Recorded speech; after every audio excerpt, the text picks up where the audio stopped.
Now take a look at the let's take a look at the days function. The days function in Excel return a number of days between an end date and a start date. It's similar to the date if function, but then you know because the date if function have three arguments. This one only has two because you just look for the day. So type here to get the day number of days between the two dates.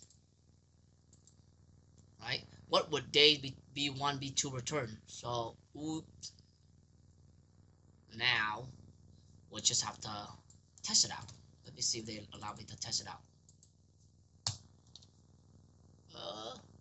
Oh, 4 days. I thought it's like really long.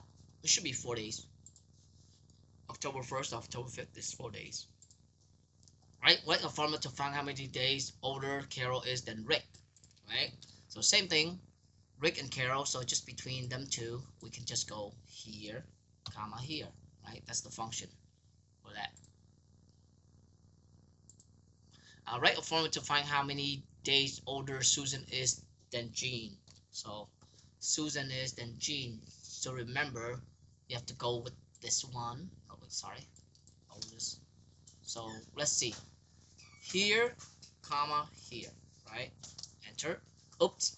Make sure you get the closer day first. Susan. So it's gonna be Jean and Susan, because you have to look at the latest day first, compare to the earlier day first. So this one's 94, so it's closer, yeah, and then 90 is older. So what would day B2 and B3 return? So B2 it's gonna be here, B3 is gonna be here, so it's gonna be 3 days, right? 3 days.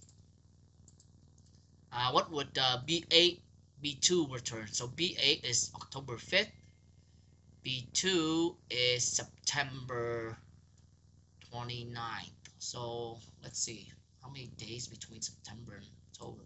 I actually don't remember that. Oh, September have 30 days, so it's gonna be 30 and then 1 2 3 4 5, so that's 6 days. Right? What would the date for B8 B7? B8 B7 B7 is 1 day. So again, thank you so much for watching my video. Please hit the like button and subscribe so I can bring this content to more viewers like you.